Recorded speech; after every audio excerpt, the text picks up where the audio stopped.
22장 유월절이라고 노하는 무교절이 다가왔습니다. 대제사장들과 율법학자들은 예수를 없앨 방법을 모색하고 있었습니다. 그들은 백성들을 두려워했기 때문입니다. 사탄이 그 12 중 하나인 가룟이라는 유다에게 들어갔습니다. 유다는 대제사장들과 성전 경비 대장들에게 가서 어떻게 예수를 그들에게 넘겨줄지를 의논했습니다. 그들은 기뻐하면서 유다에게 돈을 주기로 약속했습니다. 유다도 이에 동의하고 무리가 없을 때 예수를 그들에게 넘겨주려고 기회를 엿보고 있었습니다. 유월절 양을 희생 제물로 잡는 무교절이 됐습니다.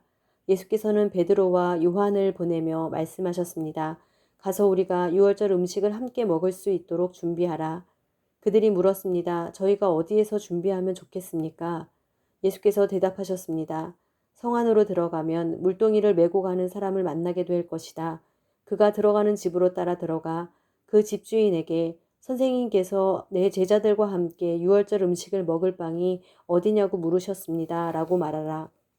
그러면 그가 잘 정돈된 큰 다락방을 보여줄 것이다. 그곳에서 준비하라. 그들이 가서 보니 예수께서 말씀하신 그대로였습니다. 그래서 그들은 유월절 음식을 준비했습니다. 시간이 되자 예수께서는 사도들과 함께 상에 기대어 앉으셨습니다. 그러고는 그들에게 말씀하셨습니다. 내가 고난받기 전에 너희와 함께 유월절 음식 먹기를 간절히 원했다. 내가 너희에게 말한다. 유월절이 하나님 나라에서 온전히 이루어질 때까지 내가 다시는 그것을 먹지 않을 것이다. 그리고 예수께서는 잔을 들고 감사 기도를 드린 후 말씀하셨습니다. 이 잔을 받아 너희가 서로 나눠 마시라.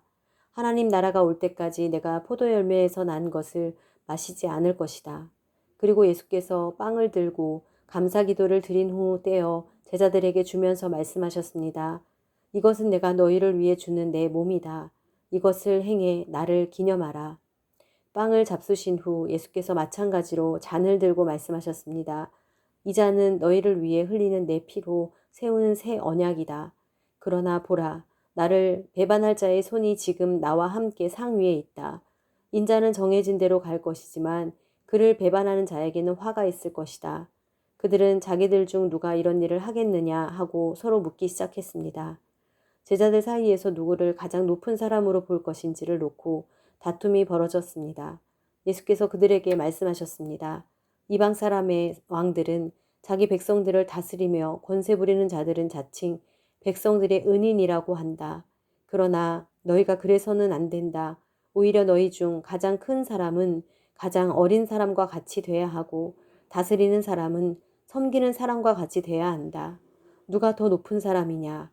밥상 앞에 앉아 있는 사람이냐? 그를 시중드는 사람이냐? 밥상 앞에 앉아 있는 사람이 더 높지 않느냐? 그러나 나는 섬기는 사람으로 너희 가운데 있다. 너희는 내가 시련을 겪는 동안 나와 함께한 사람들이다. 그러니 내 아버지께서 내게 나라를 맡겨주신 것처럼 나도 너희에게 나라를 맡긴다. 너희는 내 나라 안에 들어와 내 밥상에 앉아 먹고 마시며 보좌에 앉아 이스라엘의 12지파를 심판하게 될 것이다. 시몬아, 시몬아, 보아라. 사탄이 너희를 밀처럼 체질하겠다고 요구했다. 그러나 나는 네가 믿음을 잃지 않도록 너를 위해 기도했다. 네가 돌이키고 나면 네 형제들을 굳세게 하여라. 베드로가 대답했습니다. 주여, 저는 주와 함께라면 감옥이든 죽음이든 각오가 돼 있습니다. 그러나 예수께서 대답하셨습니다. 베드로야, 내가 네게 말한다. 오늘 닭이 울기 전에 네가 3번 나를 모른다고 할 것이다. 그리고 예수께서 제자들에게 말씀하셨습니다. 지갑이나 가방이나 신발도 없이 내가 너희를 보냈을 때 너희에게 부족한 것이 있었느냐? 그들이 대답했습니다. 전혀 없었습니다. 예수께서 그들에게 말씀하셨습니다. 그러나 지금은 지갑이 있으면 그것을 지니고 가방도 챙겨라. 그리고 만약 칼이 없으면 옷을 팔아서라도 하나를 사라. 내가 너희에게 말한다. 그는 무법자들과 한패로 여겨졌다라고 기록된 말씀이 마땅히 내게 이루어져야 한다. 과연 나에 대해 기록된 말씀이 이제 이루어지고 있다. 제자들이 말했습니다. 주여 보십시오. 여기 칼 2자루가 있습니다. 예수께서 대답하셨습니다. 그것으로 충분하다. 예수께서 예루살렘 밖으로 나가 여느 때처럼 올리브 산으로 가시자 제자들도 따라갔습니다. 그곳에 도착하자 예수께서 그들에게 말씀하셨습니다. 너희가 시험에 빠지지 않도록 기도하라. 예수께서는 제자들로부터 떨어져 돌 던지면 닿을 만한 곳으로 가서 무릎을 꿇고 기도하셨습니다. 아버지여, 만일 아버지의 뜻이면 내게서 이 잔을 거두어 주십시오. 그러나 내 뜻대로 하지 마시고 아버지의 뜻대로 되게 하십시오. 그때 하늘로부터 천사가 나타나 예수께 힘을 북돋아 드렸습니다. 예수께서는 고뇌 속에서 더욱 간절하게 기도하셨습니다. 그러자 땀이 핏방울같이 돼 땅 위에 떨어졌습니다. 예수께서 기도를 마치고 일어나 제자들에게 보시니 그들은 슬픔에 지쳐 잠들어 있었습니다. 예수께서 그들에게 말씀하셨습니다. 왜 자고 있느냐? 일어나 시험에 들지 않도록 기도하라. 예수께서 아직 말씀하고 계실 때 한 무리의 사람들이 나타났습니다. 12 제자 중 하나이며 유다라 불리는 그 사람이 그들을 이끌고 온 것입니다.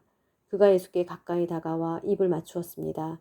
그러자 예수께서 그에게 물으셨습니다. 유다야, 네가 입맞춤으로 인자를 배반하려느냐?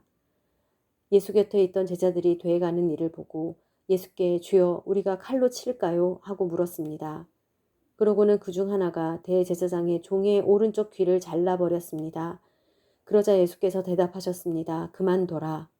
그리고 그 종의 귀를 만져 고쳐주셨습니다. 그리고 예수께서 자신을 체포하러 온 대제사장들과 성전 경비대장들과 장로들에게 말씀하셨습니다. 너희가 강도를 잡듯이 칼과 몽둥이를 들고 나왔느냐? 내가 날마다 성전에서 너희와 함께 있었으나 너희는 내게 손도 대지 않았다. 그러나 지금은 너희 때요 어둠이 기세를 부릴 때다. 그들은 예수를 잡아 끌고 대제사장의 집으로 데려갔습니다. 그러나 베드로는 멀찌감치 떨어져 뒤따라갔습니다. 사람들이 마당 가운데 불을 지피고 함께 앉아 있는데 베드로도 그들 곁에 앉았습니다.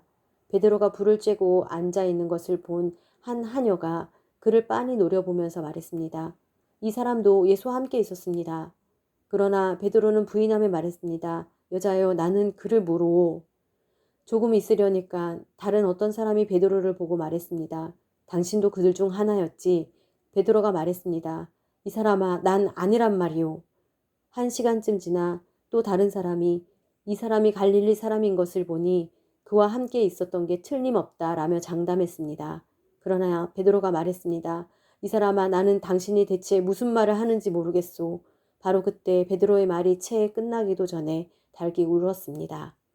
주께서 돌아서서 베드로를 쳐다보셨습니다. 그러자 베드로는 오늘 닭이 울기 전에 네가 나를 3번 부인할 것이다 라고 하신 주의 말씀이 기억났습니다. 베드로는 밖으로 나가 한없이 울었습니다. 예수를 지키는 사람들이 예수를 조롱하고 때리기 시작했습니다. 그들은 예수의 눈을 가리고 물었습니다. 누가 때리는지 알아맞혀 보아라. 사람들은 온갖 말로 예수께 모욕을 해댔습니다. 날이 밝자 백성들의 장로들, 곧 대제사장들과 율법학자들이 공회를 소집했고 예수께서 그들 앞에 끌려가셨습니다. 그들이 말했습니다. 네가 그리스도라면 그렇다고 우리에게 말해보아라. 예수께서 대답하셨습니다. 내가 너희에게 말해도 너희는 믿지 않을 것이다. 또 내가 너희에게 물어보아도 너희는 대답하지 않을 것이다. 그러나 이제부터는 인자가 전능하신 하나님의 오른편에 앉게 될 것이다. 그러자 그들이 모두 물었습니다. 그러면 네가 하나님의 아들이란 말이냐? 예수께서 대답하셨습니다. 내가 그라고 너희가 말하고 있다. 그러자 그들이 말했습니다. 더 이상 무슨 증언이 필요하겠소? 우리가 직접 이 사람의 입에서 나오는 말을 들었으니 말이오.